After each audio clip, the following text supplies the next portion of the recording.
Ladies and gentlemen, welcome to Trouble and Strife, a Runescape audio drama, written and narrated by Josh Hayes, supported by my wonderful patrons. The ambient music in this episode is composed by Michael Ghelfi. Episode 10, Witch's Potion, Part 1. The weather the last few days had been exceptional. Glorious sun bathing everything in a soft, comfortable glow. Everything seemed to smile. The trees, plants and birds. Even the gravel path ahead of me seemed to appreciate the blanket of heat it was carrying through the countryside. I'd spent a comfortable night at the Wizard's Tower after the imp incident and was now under instruction from Sedridor.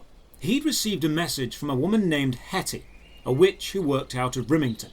She needed assistance with something, and as the wizards were too focused on their own problems, Sedridor had volunteered me. I couldn't exactly remember the moment I'd agreed to be a travelling delivery boy, but I considered Sedridor somewhat of a friend and had, as usual, nothing better to do, so I'd agreed. The walk had so far taken me north, along the Great Stone Bridge, then west through Draenor Market and along a main stone path. To my left, the south, I could see Port Sarim in the distance. I feel it would be wise to avoid there for a while. They'd likely not forget the image of me running down the breakfast table for some time, and I had no intention of starting a scene. The path ahead of me continued to the west, lined with trees, lush green grass, flowers poking through in patches. This part of Gilnor was vibrant and peaceful. If my role as wandering hero could be mostly peaceful strolls through the afternoon woodland, I wouldn't complain too much.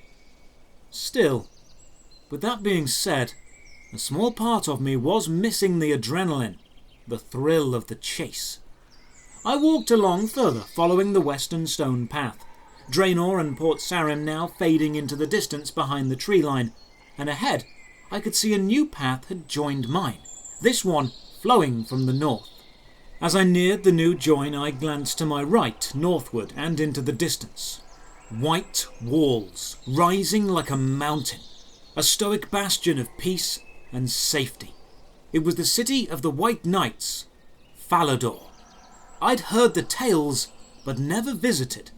People spoke of honourable, brave knights, clad in gleaming white suits of full plate armour, shields polished to reflect the sun, blades sharp enough to slice the air itself, and a brilliant park covered in wonderful flowers in bloom, and excellent marble statues of heroes through the ages. I knew the tales and stories were probably exaggerated, the best ones often are, but I couldn't help but picture it just so, a perfect citadel of peace and truth. I decided I would visit as soon as I'd completed my errand for Sedridor, the city walls sliding gracefully behind trees as I continued down the western path. The path began to twist and turn, still heading mainly west, but the ground lifted and then dropped. Wooden fences running along the side built of scrap planks and moss-covered boulders lying idly around. Mushrooms were sprouting in oily clumps. And over my left shoulder, set back within a small clearing just past the tree line, I could see several people, all sat down in a wide circle, each wearing a different coloured robe, 5 of them. The black-robed man raised his hand, and I could just make out the faint sound of clattering bones, and see a small pile of them begin to rise from the centre of the circle, hover for a moment in the air, then tumble back to the floor. I'd had enough of magic for a few weeks, and I knew that even looking at a mage wrong would somehow make me involved, so I focused straight ahead, down my path, and pushed onward, until the strange gathering was out of sight and out of mind. The path went on, and a new route opened to the south, breaking through the trees. I could see the grass growing thin, blending into the stone and soil, and then further along, deep brown dirt dug up from the ground. It was an open-air mine, a huge hole dug into the earth, twice as large as the central plaza of Varrock, and just as deep, curving down into the earth like a bowl. Around the edge, The moved earth was heaped up into great ridges and piles, forming a makeshift barrier, and along the top of this ran a crude wooden safety fence.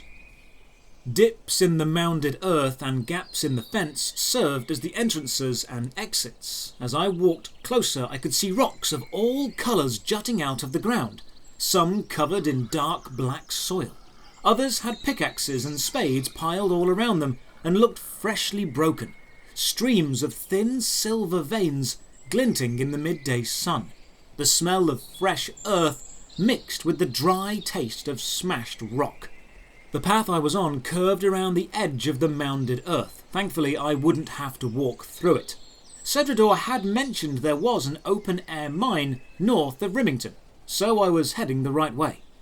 My path curved down the western edge of the mine, between the mine itself and a small farm field, fenced in with heavy oak planks.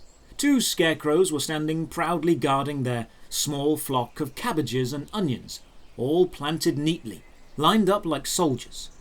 Over this field, and further to the west, an imposing stone building, 3 stories tall, with a balcony running along the upper floor, thin arches windows cut into the stonework, and the most unassuming of wooden doors set back into the brickwork on the ground floor. Certainly impressive, definitely intriguing, but not my destination right now. My path took me past the mine, past the small farm field, and toward the south, bringing Rimmington into view. It was a quaint little port village, entirely wooden buildings, built from smooth timbers forming 3 sides of a main square, and a stone well built atop a knee-high plinth in the open centre. The well had a slanted wooden roof covering it, and a rope hanging from a complex-looking pulley system, I'd assume holding a bucket. To the western edge of the cluster of buildings was the only brick building, built right up against the water's edge, surrounded by a well-built wooden fence. Outside this building stood a tall metal cylinder, valves and pipes jutting out the sides, and metal tubes acting as legs, stabilising it to the ground. A chemist's shop, perhaps, or maybe a distillery. Running along the western shoreline, beside the brick building, a single wooden dock extended out into the ocean. 2 great sailing ships, one moored either side, sails rolled up and tied away neatly over the tall wooden masts. I could see sailors walking back and forth along the dock, over the gangplanks and into the ships, carrying boxes, sacks, and various metal tools, obviously preparing for their next voyage. I walked south toward the well at the centre of the cluster of wooden buildings. Sedridor had told me to look for the hanging charms outside of Hetty's shop, and standing by the well, I scanned the buildings around me, each of them 2 stories tall and wide as a small mansion, dotted with clean glass windows set into the timbers, potted plants hanging outside of one, a bench built into the front wall of another. One had sunflowers growing up the trellis attached to the side, thin green stems holding heavy heads with brilliant yellow flowers. But none of these buildings had charms. Then I spotted it, set back from the larger, more dominant buildings of the square, hidden away in a quieter corner. Wire-edged metal pyramids hanging from a rope beside the door of a much smaller building. Only a single floor and a single front window. I walked over. The central square was clean and tidy, but Hetty's shop was just far enough away that dirt and dust had collected around it, and larger stones and pebbles had piled around the sides of the door. I knocked on the old wooden beams and called out, "Hetty!" I heard a shifting from inside, the sound of a chair being pushed across dirt, the clanging of a metal handle falling onto the side of a solid pot. Then the handle of the door turned and clicked as it opened slowly. The woman that opened it stared at me, eyes popping out of her head, a hooked nose covered in warts, her chin pointed and split devilishly. She wore a grey robe that had been stained black over time, and a wide-brimmed pointed black hat sat atop her head, with wisps of thinning grey hair spiralling out from underneath it. She smelt strongly of boiled cabbage and as she spoke, I could see very few of her teeth remained. "Yes, dear?" Despite her gnarled appearance and attire, her voice was as warm as the sun, and just as friendly. I answered, "Nice to meet you, Hetty. My name is Strife. Sedridor sent me. You requested some help from the Wizard's Tower." Hetty beamed a brilliant smile, and despite having few teeth and aging gums, her face glowed. "Oh, I did indeed, and you're just on time. Come in." Hetty stepped back into her small house, and I walked inside, shutting the door behind me. The single-roomed house was stuffy and just too warm. In the centre of the room stood a cauldron, heavy solid iron, stained black with heat, and bubbling away inside was something green. I couldn't quite place the smell. Grass, cabbage, oil, stone, wood, and salt, all blended together, and it simply smelt like old magic. The liquid inside was thick, and as bubbles rose to the surface and forcefully popped, small green drops spat out the top and dripped down the cauldron's edge. Around the room, a single bed made neatly, weak wooden frame and brown blankets tucked tightly down the sides. A well-worn broom stood next to it, handles smoothed with use and bristles slanted heavily to one side. A wooden rocking chair, the curved rocking supports worn paper-thin. I could see 2 grooves carved into the ground from where it had spent its years rocking back and forth. The rest of the room was shelves, endless shelves built all the way around the square walls. Every blank space had a shelf nailed to it. Some of them matched, others just ended abruptly, and then another was built halfway between the two.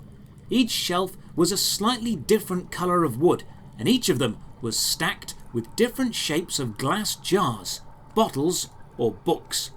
Hetty had been rifling her fingers away through papers on a shelf at the back of the room, then let out a quiet squeal of joy and walked back over to me, holding her arms out and passing me a folded note. She spoke. "I need someone to go to the general store and hand this to the shopkeep." I took the note from her wrinkled hand. It was folded twice over and tightly pressed down. I slipped it into my pocket, and with a hint of confusion, I asked, "Okay, which general store? The one here in Rimmington?" Hetty shook her head and answered excitedly, No, if it was here I could go myself. I need this delivered to Falador." While I wasn't thrilled about running a shopping errand, I had just been given a reason to visit Falador, which I was planning on doing anyway. I nodded and turned about, making my way over to the front door again, when I glanced over my shoulder and asked, "When you say if it was here you could go by yourself, what do you mean? Why can't you go to the Falador store?" Hetty stopped her rummaging through the shelves and froze. With a quiet grace, she turned to me, smiling a thin, forced smile, and spoke sadly. "They would rather I don't shop there." Hetty looked down at the ground. Her shoulders had dropped low, and her smile was gone. I could tell she didn't want to talk about this. I broke the uncomfortable silence by simply saying, "Okay, I'll be right back," then walking out the door and shutting it behind me. I wondered why the Falador General Store wouldn't serve Hetty. She seemed upset when I questioned it. I thought it's probably easier to just ask the General Store when I was there. Back in the cluster of wooden buildings, the sun was stronger than before, moving into the realm of just slightly too hot for the day. I could see the timbers of the buildings drying out, and the cracks of years of rain and heat starting to show again. The mine to the north was soaking up the sun's rays, and wavy lines of heat were rising over the mounded earthen edge. Falador was north of the small village of Rimmington, past the northern mine and beyond the woodland. It was a half-hour journey at most, so I set off. The sun was beating down. My choice of black clothes and leather backpack may have been practical and hard-wearing, but it was soaking up the heat, trapping it in, and I could feel damp patches of sweat start to build up under my arms and flow down my back. I zigzagged from shade to shade, walking through the trees and under the cool leaves wherever I could. The sun was almost directly overhead now, buildings and walls casting no shadows, and only the leaves that rustled high above giving me any break from the burning rays. I kept walking north, following the path, following the trees. I realised once you'd seen one woodland trail, you'd pretty much seen them all. The same grey stone path, the same lush grass, the same tall trees, the journeys between places all blended into one. And I was distracting myself by trying to look for something, anything, that made this patch of countryside different to any other. The only thing that stood out, just off from the path I was walking on, was a crumbled ruin of stone, pillars standing as tall as the trees.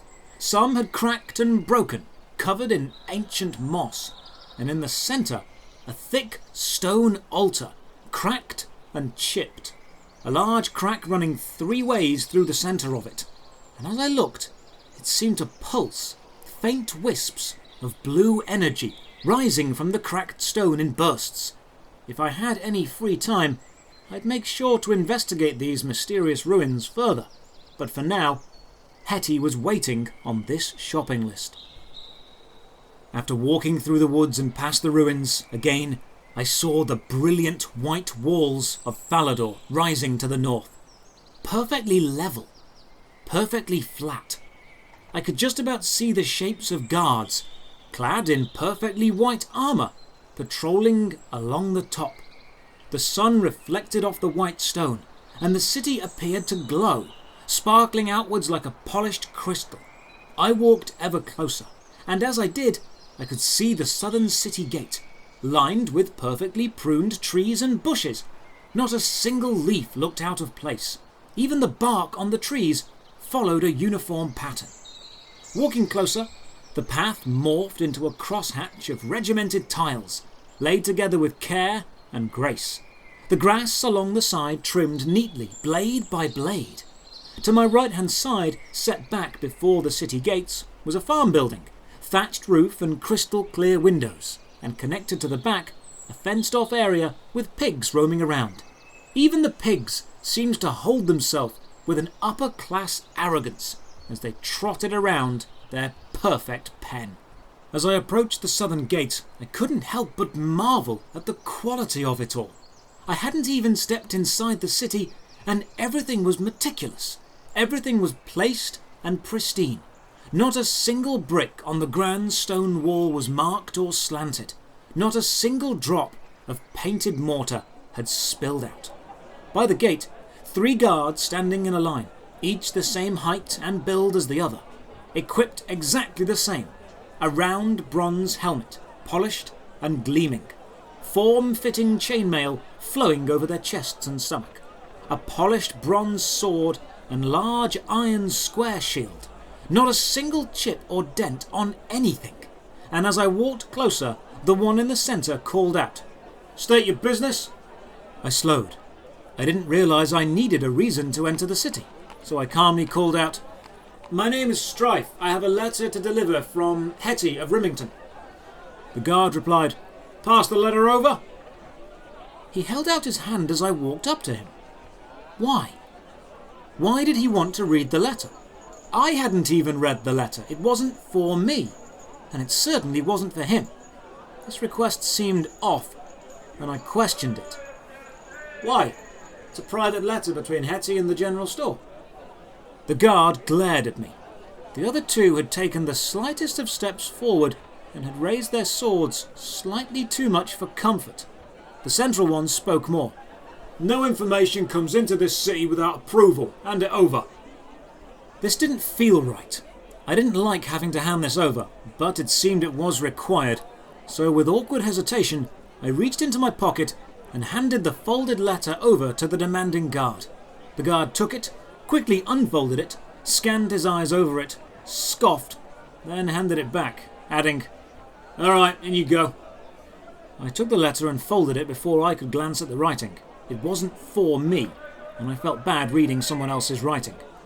Stepping past the guard and into the grand city was still breathtaking, but I felt the experience had been soured somewhat by my first interaction. Behind the gate guards, on the city path, I took in the sights around me. To my right, a building of white stone and red roof tiles, with blue stained glass windows, metal wire running through the glass in a diamond pattern, and each diamond of glass polished to a different sheen, some crystal clean and some a deep royal blue, then every shade in between. The real sight, however, was to my left, a giant white castle, surrounded by a crystal clear moat.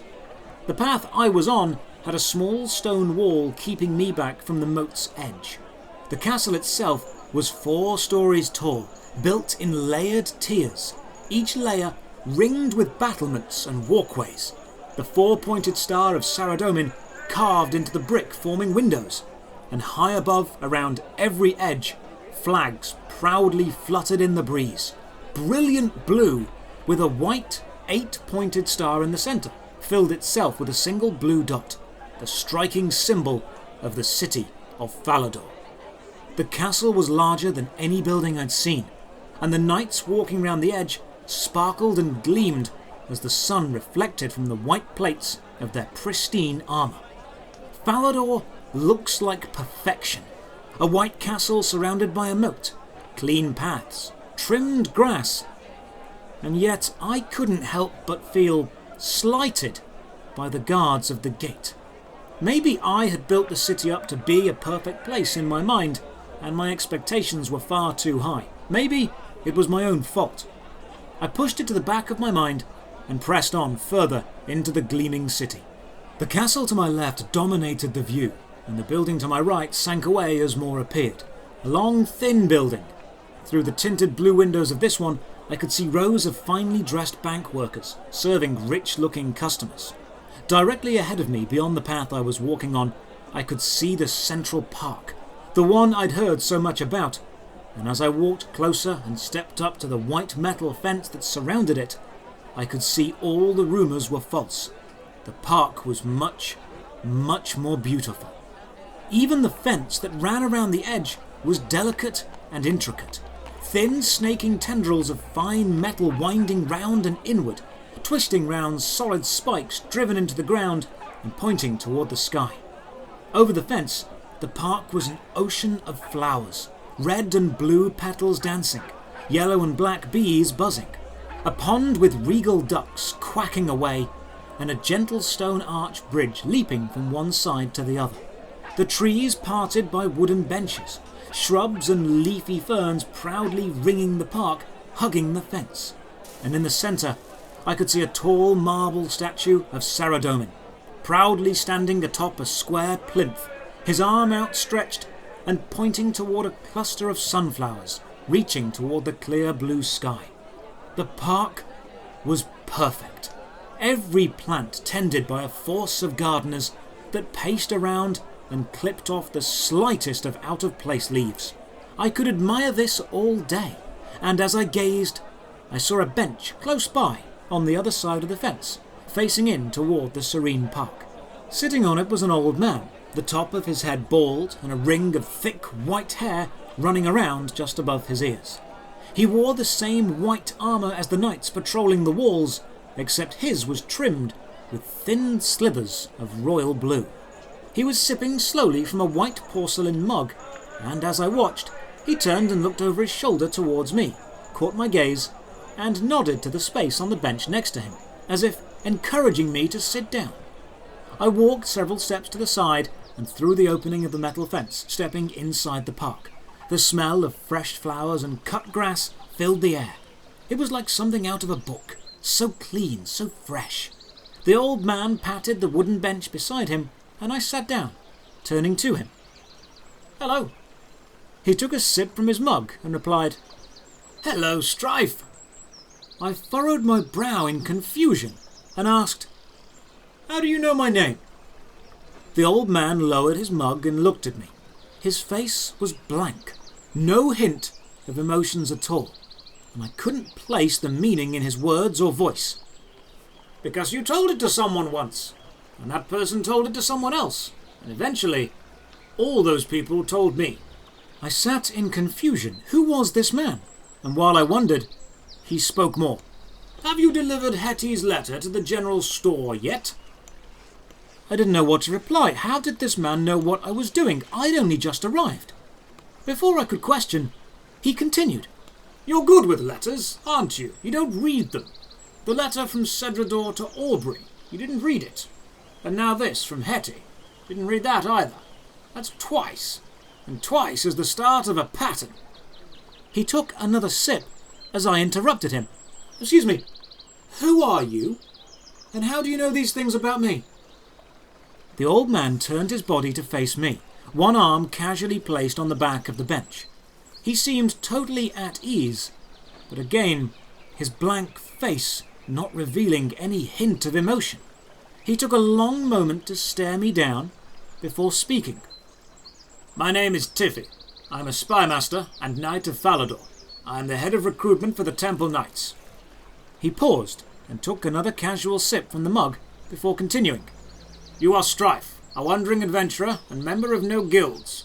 You helped Father Eric with a ghost problem, transported an air talisman from Duke Horatio, which I must say brought you into his good graces, judging by the ring you're wearing, and you've been working closely with Sedridor for the last 2 days. Currently you're on a shopping trip for Hetty from Rimmington. The old man's face was still blank. No smile, no malice, nothing. Just information. All of it correct. This man knew everything about me so far, and with apprehension, I asked, Why do you know so much about me? Another sip of tea, another blank stare, as he responded, It's my job. As we sat, I felt something move under the ground, a deep rumble. Only briefly, but I definitely felt it, like the shifting of a huge weight deep under my feet.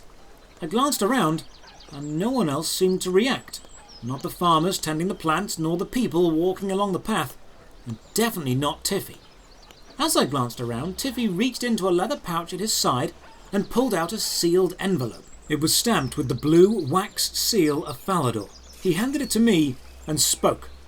Strife, friend of Duke Horatio, Runemaster Aubrey, and Wizard Sedridor. Take this to the castle courtyard and hand it to the knight there. Any of them's fine. He'll know what to do. I thought for a moment. I didn't know this man. I didn't owe him anything, and I wasn't in debt to him.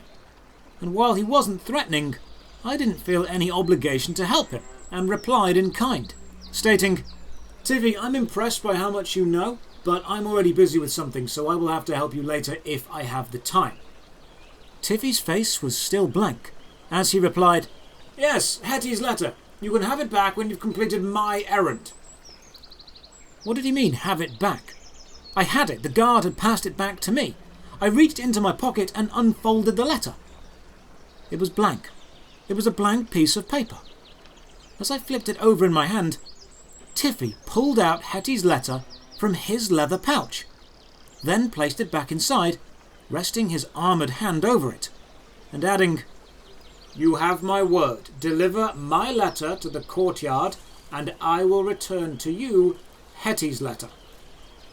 Tiffy's face still blank. I couldn't read anything from him. Was he angry? Sad? Impressed? He gave away absolutely nothing.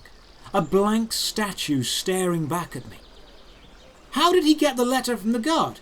I hadn't seen anyone walk past me with it or hand it over. Why was he interested in me? What was this letter he'd given me to deliver?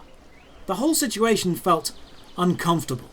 Falador was a beautiful city on the surface, but deep down, beneath the veneer of brilliant white and perfect stone, it felt wrong. It felt fake. I stood from the bench, holding the sealed letter Tiffy had given me firmly between my fingers. The castle was only a short walk away. I'd be able to run his little errand and be back within 10 minutes. Fine. I didn't really have a choice.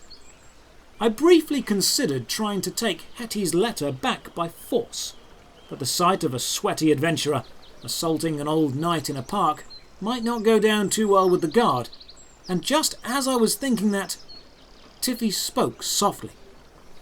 You're welcome to try. He looked at me, still sitting casually, calm as a spring morning, face still blank. I am indeed old, and you young. You know exactly where the letter is. The sentence trailed off. He knew I was thinking about taking it. He knew I was looking at the letter. So far he'd known everything I'd done and was about to do. This man, this blank, calm man, knew. I paced quickly out the park and back to the path. The castle was surrounded by a moat, and I could see the white arched bridge that spanned it was over to the west of me. I walked quickly through the houses and buildings, each clean, each gleaming, each the same. Each seemed like the backdrop of a play. Then through the main square and up the steps onto the bridge. I had hoped to marvel and take in the sights and sounds of Falador at a leisurely pace, but the whole experience had dragged my mood down. I felt used. Striding across the flawless white stone bridge, I made my way toward the central moated island and toward the grand gleaming castle. Marble statues of knights stood either side of the bridge's end, wooden frames holding blue flags tightly, and the castle courtyard just ahead. I stepped through the tall gap in the outer wall and into the courtyard proper. It was an open space, and I could see the clear sky above. Several stone columns held up overhanging upper floors, and a set of wooden stairs running up one of the inner walls leading to the upper floor. And milling about the courtyard, knights in shining white armour, splendid red plumes trailing from their helmets down to their backs. One knight was leaning idly against the stonework at the back, his helmet placed on a wooden stool to his side, his white sword and circular shield leaning up against that. I walked over and held the letter out and spoke. "Excuse me, Tiffy asked me to deliver this to the castle courtyard." The knight leaned forward from the wall and stepped toward me, snatching the letter from my hands, cracking the wax seal and unfolding it. He read it quickly and carefully, then looked up at me, asking, "Tiffy really sends you with this?" I nodded, replying, "Yep, told me to deliver it directly to the courtyard. Any one of you would be fine." The knight nodded, folded the letter in half and placed it next to his helmet, then turned back to me, and with a simple line of, "Well, okay then," he punched me sharply in the stomach, knocking the wind out of me and dropping me to the floor in a wheezing heap. The belted leather panels of my basic armour helped dull the blow somewhat, but I still gasped for air as I hit the dirt floor, screaming, "Ugh! What the hell was that for?"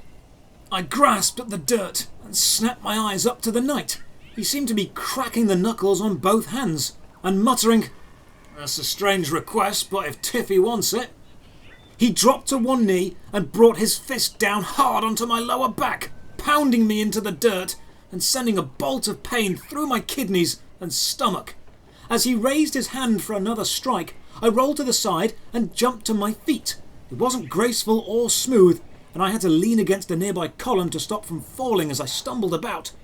Turning to face the knight, he raised his fist in front of him and was walking toward me, jabbing the air like a boxer, bobbing and weaving as he stepped closer.